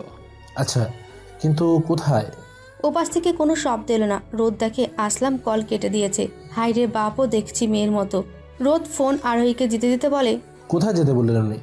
আরোহী গম্ভীর হয়ে কড়া জবাব দেয়, সেটা গেলেই দেখতে পাবেন। কিছু সময় পরে দুজনে একসাথে অফিস থেকে বের হলো। ও হ্যাঁ, শাড়িতে তোমাকে অনেক সুন্দর লাগছে। এটা শুনতেই আরোহী একটু চমকে যায়। রোদ তাকে হঠাৎ করে তুমি বলছে, তার উপর এটা। ব্যাস, বলতে ইচ্ছে হলো তাই বলে দিলাম। ভুলে যাবেন না আমি আপনার বস। বস? সেটা অফিসের জন্য, এটা তো আর অফিস না। উফ, কে রে তুই আমাকে কমপ্লিমেন্ট দেওয়ার? আমি মানুষ, কাউকে সত্য কথা বলার জন্য এটাই যথেষ্ট পরিচয়। আরোহী আর তর্ক করলো না, তবে দেখে বোঝা যাচ্ছে হেব্বি রেগে আছে। গাড়ি আরোহী চালাচ্ছে, আর রোদ ওর পকেট থেকে একটা চকলেট বের করে আরোহীর সামনে ধরে বলে, চকলেট? না। কেন? আমি চকলেট পছন্দ করি না। ওকে। রোদ ওর মতো বাইরের দিকে তাকিয়ে চকলেট খেতে থাকে। হঠাৎ আরোহী গাড়ি ব্রেক করে। রোদ দেখে সেদিনের সেই লোকটা, যেটা অফিসে এসে জোরে জোরে কথা বলছিল, সে রাস্তা আটকে গাড়ির ওপরে বসে আছে। সাথে আরও 4-5 জন লোক আছে। আরোহীর এটা দেখে রাগ আরও বেড়ে যায়। সে গাড়ি থেকে নেমে কিশোরের কাছে চলে যায়। তোমার টাকা তুমি ফেরত পেয়েছো না? তো এখন আবার কি চাই? সমস্যা কি? হ্যাঁ, কিশোর আরোহীর কথা শুনে হাসতে থাকে। টাকা ফেরত দিয়েছিস, সেটা ঠিক আছে, তবে আমার ইগোর কি হবে? একে তো আমি পুরুষ, তারপর বয়সটাও বেশি। সেদিন আপনি যেভাবে আমাকে অপমান করেছেন না, তখন থেকে রাগে আমার রক্ত একটা জোয়ান ছেলের মতো ফুটছে। চলো, মেনে নিচ্ছি মেয়ে বলে রাগটা একটু বেশি, তবে এই কথা যদি জানাজানি হয়ে যায় তখন তো যে কেউ এসে চেকের বদলে জুতা ফেলে মারবে। কাটা যখন হাতে ফুটে তখন পুরো গাছটাকেই উবড়ে ফেলে দিই, আর সেখানে তুই আমার সাথে গলা উঁচা করে কথা বলে আমাকে অপমান করিস। এটা শেষ হতেই তারই একটা লোক উড়ে এসে তার গাড়ির ওপরে ছিটকে পড়ে, ফলে কিশোর নিচের রাস্তায় পড়ে যায়। আরোহী, কিশোর সহ বাকি সবাই অবাক হয়ে রোদের দিকে তাকায়। রোদর চশমা খুলে কিশোরের সামনে এসে বলে, হায় রে হতভাগা, শুনেছি মানুষের বয়স বাড়ার সাথে সাথে ভালো বুঝ আসে, কিন্তু তুই সামান্য মেয়েদের সম্মানটা দিতে শিখলি না। তখনই একজন ছুটে এলো রোদকে মারার জন্য। রোদ তাকে একটা ঘুষি মারে, সে সেখানেই শুয়ে পড়ে। রোদ আরোহীকে বলে, অ্যাটেনশন লেডিস, পরিবেশটা হালকা গরম হতে চলেছে, তুমি গাড়িতে যাও, নাহলে এসব সহ্য করতে পারবে না। কিশোরের সব লোক মাটিতে পড়ে আছে। রোদ কিশোরের কাছে যেতেই ও ভয়ে পেঁচোতে থাকে। কি বলছিলি? কাটা যখন হাতে ফোটে তখন পুরো গাছটাকে উপড়ে ফেলিস? শালা, সবাই যেখানে বেশি বেশি করে গাছ লাগাচ্ছে সেখানে তুমি গাছ মারছো। কিশোর ভয়ে ভয়ে বলে, আমি তো শুধু ডায়লগের জন্য বলেছিলাম, আমার বাড়িতে অনেক কাজ আছে, চাইলে তোমাকে দেখাতে পারি। ওই দিন যে এক্সট্রা টাকা নিয়েছিলি সব ফেরত দিতে হবে। হ্যাঁ, দিয়ে দেবো। রোদ গাড়ির ভেতরে আসতেই আরোহী রোদের পুরো শরীরে একবার চোখ বুলিয়ে বলে, কেন মেরেছেন ওদের? আমি কি ওকে মারতে বলেছি? হ্যাঁ, দেখেন মিস্টার আকাশ, আজকের দিনটা আমার জন্য খুবই গুরুত্বপূর্ণ, তাই প্লিজ খারাপ কিছু করেন না। আমি যদি ওদের না মারতাম, ওদের বস বইরা লোকটা তোমাকে মারতো, এতে তোমার চলতো, বুঝলে? আরে কেমন মানুষ তুমি, যে তোমার দিকে বাজে নজরে তাকায় তুমি কিনা তারই পক্ষ নিয়ে কথা বলছো। এটা আমার আর ওর মেটার, এখানে আপনি নাক না গলালে খুশি হব। রোদ আরোহীর দিকে তাকালো। সে ভ্রুকুচকে রোদের দিকে তাকিয়ে আছে, মুখটা লাল হয়ে আছে ওর, হয়তো রাগে। ওকে, সরি ম্যাম, ভুল হয়ে গেছে, আমাকে ক্ষমা করে দিয়া। এখন থেকে মনে থাকবে আপনি শুধুমাত্র আমার বস। আরোহী কিছু না বলে গাড়ি চালাতে শুরু করলো। একটা মাজারের সামনে এসে গাড়িটা থামলো। কিছুদের সামনে দাঁড়িয়ে আছে আসলাম শেখ কয়েকজন লোকের সাথে কথা বলছে। রোদ গাড়ি থেকে নেমে আসলাম শেখের কাছে যায়, তার পাশে দাঁড়িয়ে থাকে। আসলাম শেখ কয়েকজন মানুষের সাথে কথা বলতে থাকে। কথা শেষ করে দেখে রোদ তার পাশে দাঁড়ানো। আসলাম শেখ রোদের কাঁধে হাত রাখে। আঙ্কেল, আই এম সরি, আসলে তখন। এইসব কথা থাক, আমি আর রেগে নেই, মনে হচ্ছে রাগটা একটু বেশিই দেখিয়ে ফেলেছি। একটুও না, যা করেছি আমি তার জন্য একটু কম। আজকে আরোহীর মায়ের মৃত্যুবার্ষিকী। এই দিনে মাজারে যত লোক আসে তাদের সবাইকে খেতে দেওয়া হয়। রাস্তার পথশিশুদেরও এখানে আনা হয়। সেদিন রোদ যাদের খেতে দিয়েছিল তারা রোদকে দেখতেই কাছে চলে এলো। রোদ ওদের সাথে হেসে হেসে কথা বলছে। ওদের মাঝে একজন রোদের চুলে হাত দিয়ে চুলগুলো এলোমেলো করে দিচ্ছে। সব মিলিয়ে রোদ ওদের সাথে মজা করছে। কিছুদূর থেকে আসলাম শেখ আর আরোহী দাঁড়িয়ে এদিকেই তাকিয়ে আছে। আজ প্রথম এই ছেলেটাকে হাসতে দেখেছি। বাবার কথা শুনে আরোহীও রোদের দিকে তাকায়। দেখতে দেখতে 2 বছর চলে গেল। বর্তমানে রোদ দেশের টপ ডিজাইনারদের মধ্যে একজন। বিভিন্ন ম্যাগাজিনে রোদের ছবি বের হয়েছে। সবথেকে বড় কথা, এখনও সে প্যাশনের সাথেই আছে।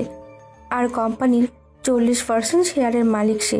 টিএম কোম্পানির রায়হান রাফি রোদকে অনেক অফার দিয়েছে, কিন্তু রোদ সেগুলো অ্যাকসেপ্ট করেনি। এতে করে দুজনের ভেতরে শত্রুতা দেখা দিয়েছে। প্যাশন এখন দেশে বিদেশে নাম করা একটা ব্র্যান্ড হয়ে গেছে। আজ অফিসে নতুন লোক নেওয়া হবে। অনেক লোকের ইচ্ছা দেশের 1 নম্বর কোম্পানিতে চাকরি করার। রুমে রোদ, আরোহী আর আসলাম শেখ বসে আছে সবার ইন্টারভিউ নেওয়ার জন্য। এখন আরোহী অনেক ভদ্র হয়ে গেছে। আগের মতো রাগ চটা ভাবটা আর নেই। সবসময় শাড়ি পরেই অফিসে আসে। একে একে অনেকজনের ইন্টারভিউ নিল, কাউকে সিলেক্ট করতে পারলো না। তখনই রুমের দরজার কাছে একটা মেয়ে কণ্ঠে বলে, আসতে পারি? রোদের কণ্ঠটা অনেক পরিচিত মনে হলো। সে মাথা উঁচু করে দরজার সামনে দাঁড়িয়ে থাকা মেয়েটার দিকে তাকায়। এটা মেঘা, সেই বেঈমানটা যে রোদকে নিয়ে খেলা করেছিল। ওকে দেখতেই রোদের কাটা ঘায়ে নতুন করে লবণের ছিটা লাগলো। রোদ নিজেকে সামলে বলে, জি না, আপাতত আজকে ইন্টারভিউ শেষ, আপনি কালকে আসুন।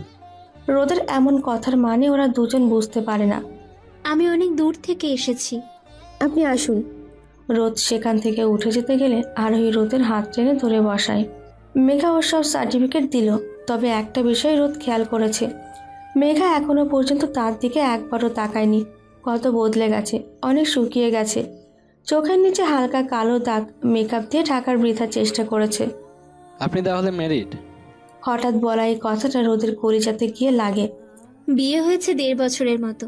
6 মাস আগে একটা অ্যাক্সিডেন্টে আমার স্বামী ওর 2টো পা হারিয়েছে। রোদ একটু অবাক হয়ে যায় মেঘার কথা শুনে, একটু খারাপও লাগে। আচ্ছা, আপনি কাল থেকে জয়েন করতে পারেন। যাওয়ার সময় কাউন্টার থেকে জয়েনিং লেটারটা নিয়ে যাবেন। অনেক ধন্যবাদ স্যার। ভাগ্য মানুষকে কোথা থেকে কোথায় এনে দাঁড় করায়। একসময় এই মেয়েটা আরাম আয়েসের লোভে গরিবকে ছেড়ে বড়লোকের হাত ধরেছিল, কিন্তু আজ সে কোথায়? চলো একটা ব্রেক নেওয়া যাক। আসলাম শেখ চলে যেতেই আরোহী বলে, কি সমস্যা কি তোমার? মেয়েটার সাথে এমন ব্যবহার কেন করলে? ভাগ্যের লিখন না যায় খণ্ডন। মানে? রোদ আরোহীর দিকে তাকিয়ে মুচকি এসে বলে, আচ্ছা, তুমি যাকে সব থেকে বেশি ঘৃণা করো সে যদি হঠাৎ তোমার সামনে চলে আসে, তুমি কি করবে? মেয়েটাকে চেনো বুঝি? একসময় পাগল ছিলাম ওর জন্য, সেসব বাদ দাও, অনেক আগের ঘটনা। তুমি তোমার কথা বলো, তোমার কেমন চলছে মিস্টার মিস্ট্রিম্যানের সাথে? ভালো। আরও কিছুদিন পার হয়ে গেল। আসলাম শেখ রোদের কেবিনে এ মাথা ও মাথা হেঁটে বেড়াচ্ছে। আচ্ছা, বয়সটা তো আর কম হলো না, এখন বিয়ে না করলে সবাই তো বুড়ি বলবে। আঙ্কেল, সমস্যাটা কি সেটা আমাকে একটু বলুন তো। কখন থেকে একই কথা বলে যাচ্ছেন? আরে, এটা তুমি সমাধান করতে পারবে না, অনেক বড় সমস্যা। আগে শান্ত হয়ে বসুন, আমাকে বলুন। তুমি বলো, আর ওর বয়স তো কম হলো না, এখন বিয়ে না করলে কখন করবে? আর বিয়ে কথাটা শুনতেই রোদের বুকের ভেতরে ধকভকটা বাড়তে থাকে। ছেলে তো কম দেখলাম না, একটাও পছন্দ হয় না, আবার বলে ও নাকি আমার পছন্দের কাউকে বিয়ে করবে। আরে যতগুলোই দেখেছি সবগুলোই তো আমার পছন্দেরই ছিল। বুঝি না বাপু, এই মেয়ের মনে কি চলে? আরোহীর রুমে গোপন একটা রুম আছে, যেটা ভেতরের অনেকগুলো ছবি টানানো। মোট কথা ছবি দিয়ে ভর্তি রুমটা, আর সব থেকে বড় কথা এসব রোদেরই ছবি। তবে একটা পিকে রোদ ওর নিজের বাবার সাথে ছোট বাচ্চাদের খাবার দিচ্ছে। আরোহী ওর বন্ধুদের সাথে একবার গ্রামে গিয়েছিল, সেখানে রোদকে প্রথম দেখে বাচ্চাদের খাবার দিতে। প্রথম দেখাতেই ভালো লেগে যায়, ক্যামেরা দিয়ে ছবি তুলে রাখে। রোদ ওর বন্ধুদের সাথে বলছিল, মেয়েরা শারীরিক সুন্দর। তার পরের দিন আরোহীর শাড়ি পরে সব জায়গাতে রোদকে খোঁজে, কিন্তু তাকে আর পায় না। আর তার পরের দিনই গ্রাম থেকে জলদি আরোহীকে চলে আসতে হয়, কারণ ওর মা খুব অসুস্থ হয়ে পড়ে, তার ক্যান্সার ছিল, আর এটার কিছুদিন পরে সে মারা যায়। আরোহী এসব ভাবছিল, তখনই তার কানে এলো আসলাম শেখ তাকে জোরে জোরে ডাকছে। মেঘা রোদের সামনে দাঁড়িয়ে আছে মাথা নিচু করে। কেমন আছো? ভালো। স্বামী কেমন আছে? এখন একটু সুস্থ। লাভ ম্যারেজ নাকি অ্যারেঞ্জ? অ্যারেঞ্জ। ও আচ্ছা। রোদ দেখে মেঘা চোখ দিয়ে পানি গড়িয়ে পড়ল। মেঘা মাথা উঁচু করে এই প্রথম রোদের দিকে তাকালো। রোদ, আমাকে মাফ করে দিও। আসলে তখন আমি অবুঝ ছিলাম, বান্ধবীরা যেটা বলতো সেটাই করতাম, কখনো নিজের মনের কথা বুঝিনি। তোমার সাথে অনেক খারাপ করেছি আমি জানি। আমার জন্য তুমি নেশার পথ বেছে নিয়েছিলে। আমি অনেক বাজে মেয়ে, তাই না? একটা শান্ত শিষ্ট ভদ্র ছেলের লাইফটা এভাবে নষ্ট করে দিলাম। পারলে আমায় ক্ষমা করে দিও। রোদ চুপ করে এসব শুনল। ধন্যবাদ তোমাকে। হয়তো তুমি আমার সাথে এমনটা না করলে আজকের আমিটা কখনো হতেই পারতাম না। অনেক ধন্যবাদ তোমাকে। মেঘা চোখ মুছতে মুছতে রোদের কেবিন থেকে বেরিয়ে যাচ্ছে, তখনই তার সামনে এসে দাঁড়ালো আরোহী। মেঘা আরোহীকে দেখে বলে, মর্নিং ম্যাম। মর্নিং। আরোহী রোদের রুমে এসে, এই মেয়েটা তোমার রুম থেকে কান্না করতে করতে বের হলো কেন? অনেক পুরনো একটা হিসেব মিলিয়ে নিলাম। মানে? প্রতিটা মানুষের জীবনে একটা কালো অধ্যায় থাকে, আর সেটা জীবন থেকে কেটে বাদ দিয়ে দিলাম। কি সব বলছো? তোমার কথা আমার বুঝে আসছে না। এত বুঝতে হবে না, চলো মিটিংয়ে যেতে হবে। আজকে একটা বিদেশি বড় কোম্পানির সাথে মিটিং। ডিলটা হলে অনেকটাই লাভবান হবে প্যাশানের। রোদ আর আরোহী একই গাড়িতে যাচ্ছে, রোদ গাড়ি চালাচ্ছে। তো আঙ্কেলের কথা কেন মেনে নিচ্ছ না? বিয়েটা করে নিলেই তো পারো। আরোহী রোদের দিকে তাকালো। আমি না করেছি নাকি? আমি তো আগেই বলে দিছি বিয়ে আমি তারই পছন্দের ছেলেকেই করব। রোদ কিছু বলতে যাবে তখনই দেখে তাদের গাড়িতে ব্রেকটা কাজ করছে না। রোদের এমন নড়াচড়া দেখে আরোহী বলে, কি হয়েছে, এমন করছো কেন? আরোহী সিট বেল্ট বেঁধে নাও, ব্রেক কাজ করছে না। আরোহী ভয় পেয়ে বলে, কি বলো, এভাবে মজা করে না করছো? আমি মজা করছি না, যেটা বলছি সেটাই করো। আরোহী জলদি সিট বেল্ট বেঁধে নিল আর মনে মনে দোয়া করতে লাগলো। রাস্তায় অনেক গাড়ি চলছে, রোদ সেগুলোর মধ্য দিয়ে চালাচ্ছে। তখনই সামনে রাখা আকাশের ফোনটা বেজে উঠল। ফোনের ওপরে ভাসছে রায়হান রাফির নাম। রোদ কলটা রিসিভ করে লাউড স্পিকারে দেয়। কি ব্রেক ধোকা দিয়ে দিল নাকি? হা হা হা, তোকে কতবার বলেছি, কতবার বুঝিয়েছি আমার কোম্পানির হায়ার কাজ কর, কিন্তু তুই তো প্রেমিক পুরুষ, ওই মায়ার আঁচলের তলায় থাকবি। আরোহী রোদের দিকে তাকায়, অবাক হয়ে জিজ্ঞাসা করে, আমাকে ভালোবাসো? রোদ কোনো মতে একটু হাসার চেষ্টা করে বলে, একটু একটু। মনে হচ্ছে মেয়েটাও তোর সাথেই আছে। কি কপাল রে তোর, মরার সময়ও তোর পাশে আছে। আচ্ছা, তোকে যেটার জন্য কল দিছি, ভুলেও গাড়ি থামানোর চেষ্টা করবি না, না হলে বুম। গাড়ির নিচে একটা বোম আছে, গাড়ি থামলেই সেটা ফাটবে। হা হা, একসাথে সব পথের কাঁটা সরে যাবে আজকে। না না না, আমি এভাবে মরতে পারি না বাবা। চুপ থাকো, কিছু ভাবতে দাও। আরও কত স্বপ্ন ছিল, সেগুলো আর পূরণ হইল না রে। সামনে একটা ব্রিজ। রোদ কিছু একটা ভেবে বলে, বলার সাথে সাথে গাড়ির দরজা খুলে লাফ দিবা। আরোহী, আমাকে বিশ্বাস করো তো? আরোহী মাথা নাড়িয়ে হ্যাঁ বলে। এই প্রথম রোদ আরোহীকে কান্না করতে দেখছে। ব্রিজের ওপরে গাড়ি তুলে দিল। আরোহী, এখনই। গাড়িটা ব্রিজের পাশ ভেঙে নিচে পানিতে পড়ার আগে বিশাল বড় বিস্ফোরণ হয়। রায়হান রাফি বর্তমানে কোমায় আছে। কালকে তার গাড়ি ব্রেক ফেল করায় অ্যাক্সিডেন্ট করে, ফলে মাথায় প্রচুর আঘাত পায়। আসলাম শেখ আরোহীর কাছে এসে বলে, আরোহী বাড়ির সোফায় বসে টিভি দেখছে, কপালে কাটার পটি মারা। পৃথিবীতে আমার পছন্দের ছেলে একটা মাত্রই বাকি আছে, সেটা রোদ। এখন তুই বল, আমি কি করব, কাকে খুঁজবো? আরোহী হাসতে থাকে। আসলাম শেখ কিছু একটা ভেবে বলে, মানে রোদকে? আরোহী সেখান থেকে উঠে হাসতে হাসতে চলে যায়। আরে রোদ বাবা, তুমি কোথায়? কিছুদিন পর রোদ আর আরোহীর বিয়ে হয়। সেখানে সেই ডক্টরটা আসে। মেঘা ওর স্বামীকে হুইল চেয়ারে বসিয়ে সেখানে আসে। সব মিলিয়ে সব ঘটনার হ্যাপি এন্ডিং হয়।